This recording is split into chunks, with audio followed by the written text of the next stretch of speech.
Um, we're going to do a renovation to our caravan today. Something I've not attempted before, but I've got it all worked out what to do. Who has this problem where the bed head is at an angle back to the front of your caravan?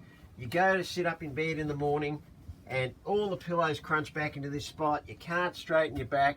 It's a pain in the ass. If you really like to have breakfast in bed, maybe read a book, watch TV, you've got this awkward situation where it can't be fixed.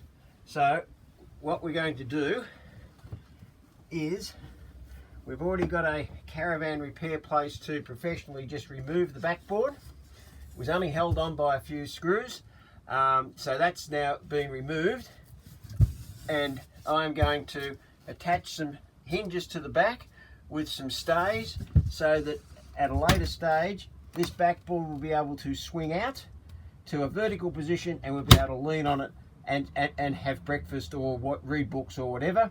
And at night time the attachment of the back will flick up. It will go back into place in its normal spot to be able to use the whole extent of the bed. So here goes.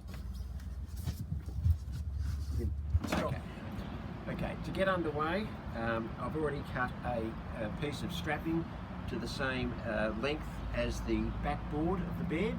The strapping will be going on the back of the caravan, and this will be where the hinges attach. So strapping's been done.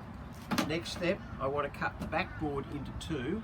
That way we'll have two individual backrests, so that if only one person wants to use the backrest and the other person wants to lay down, that is possible. Currently it's not.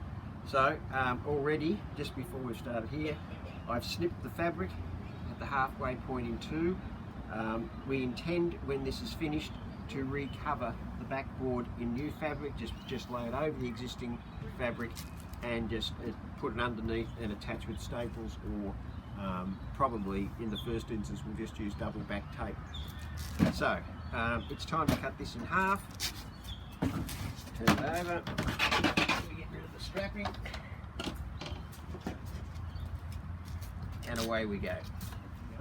Okay, now that we've sawn it in two, I just want to point out that we're going to swap the sides like this, because that way the good edge will be in the centre of the backboard and the poorer edges will be at each side and won't be seen because of the sides of the caravan. And also they will be covered with material at a later point.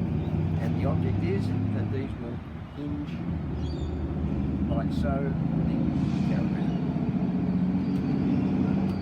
Okay, next step is we're going to attach the two pieces of the bed head to the backing strap, which is going to attach to the wall. I've chosen this style of flush hinge. You simply mark out where the hinges are. We're going to have two hinges per piece, and simply, just use your normal drill and screw, attach your hinges.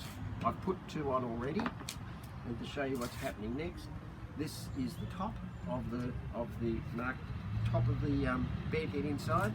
So that's actually going to go under here and attach to the hinges there, so that will come over like so inside. So there you go.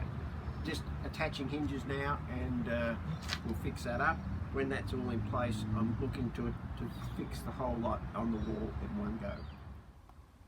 Okay, this was probably the most difficult part of the whole exercise.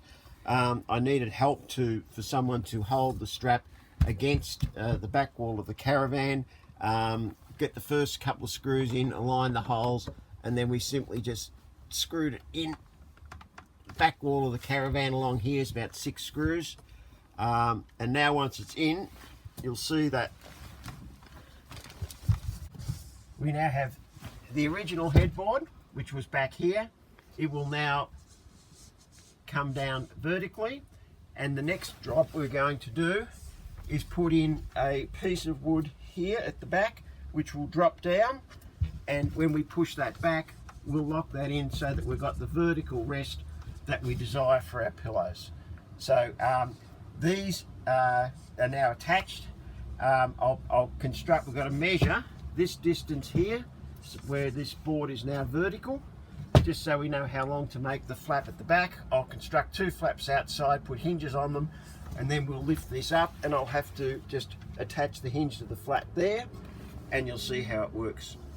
So the back flaps, I'm just using a very small piece of what's called pino board. It's just some MDF sort of stuff, not very expensive, and I've marked off 8. I'll be cutting 2 flaps. I've worked out my vertical width is 8 inches, so I'll just cut 2 of these, and then we'll attach the hinge. So it's just some sort of light pine boards. I think the panel was $9. The whole, all the things I've used so far have totaled about $27 in materials. Materials are not huge. There's material to buy at a later stage to do the final covering, and that could be more expensive depending on what particular material you use. Okay, I'll cut off the flaps now.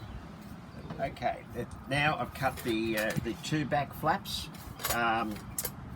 In my case, they're 20 centimeters wide. Now, the hinges, most important.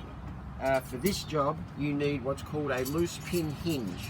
So the hinge drops on its own accord. Most hinges are quite stiff. You need this to be loose because we will now attach the hinges to the backs here of the, whoops, the wrong way, of the support flaps. And then when these are eventually behind the bed head, as you lift the bed head out, they need to drop under their own weight and lock into the back of the bed head, hence the need for a loose pin hinge, which you'll need to locate at Bunnings. Okay, we screw these in, and then once I've got these hinges on here, I'll have to go back into the Caravan and do the upside down thing again and screw them into the bottom of the bed head flaps. That'll do. Yeah, I'll start now. Okay, we're up to just about finished all the engineering part. We need to attach the back flap now to our bed head piece, and I've had a little bit of help to drill the holes through the hinges under here, and we've attached the screw there. Now you can see that the flap wobbles smoothly because of that loose pin hinge I explained about. And basically now I get my head out the road, and you might see with the camera here that you simply push that up and the bed head goes back to its original position, and I'll explain how we're going to clasp that in a minute. But for the sake of the verticalness for the pillows, you now just pull this out, and the flap at the back drops down, and there's a ledge here. As soon as the flap has hit that ledge, it's locked into position vertically, and that is now firm. And we have our vertical headboard, as distinct from what it used to be like with this stupid gap under here. And now I can simply put my pillows up,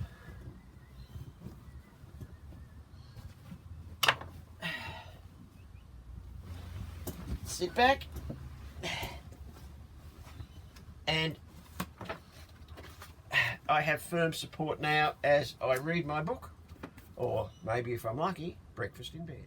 Okay, now that I've demonstrated that I've successfully built myself a vertical bed head, for travel and other times and for sleep, it will be desirous to have the bed head back in its obviously original position.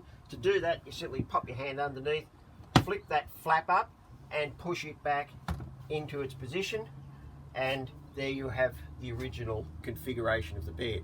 However, the bed head's going to want to flap down in the vertical position, so to finish the job I'll be installing, these are called zinc double ball catch locks, and I'll be putting one of these at the back. This part here goes on the back of the bed flap, and when you push it back, it will simply catch into the double ball lock like so, a bit hard, and that will keep the backboard attached to the back of the Caravan for travel and perhaps sleeping at night, remembering that there will still be pillows in front of it. Okay, back again. It's a couple of days later now, and we've been enjoying our new bed head, and it works magnificently. That's what it looks like as a finished job. Just let me show you a couple of things that were done just to finish this off. If we move the pillows, you can see this is leaning back into the back of the Caravan. To unclip it, you just put your hand underneath, pull it out, the backboard drops down, you can hear it drop. That is now sitting against the back of the Caravan, and you've got the desired result, which is that vertical backdrop there. To finish it off, if I just lift this up, I put that little clip that I showed you, the double ball joint, down. I found a spot in the back corner down here, and up in this corner here, that's the little male end that clips in down below. I'm not sure, my arm's in the way of the video. So they were a little bit difficult to put in, and in retrospect, if I had my time over again, possibly some sort of magnetic catch might be a much more easier proposition. But after a couple of goes, we got them aligned correctly, and now this just folds down. I've got my fingers underneath to push the piece, the backing flap up, move it back into position, and clip, and it's home. And that's the end. A couple of things just to go over that haven't been on the video. If you're a good handyman, you've seen the gist of it, you know what to do now. To recover them, we actually undid them from these hinges. After, in an earlier part in the video, you would have seen them, we connected it all together. I only used one screw at that stage, disconnected these, we took them out to the workbench and laid them out and recovered them. We bought a metre of fabric at Spotlight for $17.50, and one of the tools I wasn't carrying in the Caravan because we have been doing this job on a travelling trip. It wasn't at home. I didn't have a stapler, so we had to buy a stapler for, I think it was about $24 at Spotlight, to staple down the back of the material as we stretched it over the edges. Another small thing, when I cut that line down there on the on the 3-ply, I ended up having to cut about a half a centimetre again, just to allow, so there's enough room down the middle here that they were so flush it was too tight, so that they swing freely, and so there's just enough room at the edge here where it swings right close to the Caravan wall. So there was a 1/4 inch cut off down there. One final thing, we also discovered that the screw tips from the hinges also poke through ever so slightly through the back of the 3-ply. So we had to fix that problem. Before we recovered, I slit open the old material at the back and popped in two, you can't even see them because they're now 2 pieces of packing about this long. I actually used some of the offcuts from that backing strap, quickly glued them in so that they're in place before we recovered, and later when we re-screwed all this back securely into place, that obviously just covered the tips of those screws, which could have been a bit ordinary. I think that's all. We're very happy with the end result. So if you ever want to tackle it, good luck. It worked for us.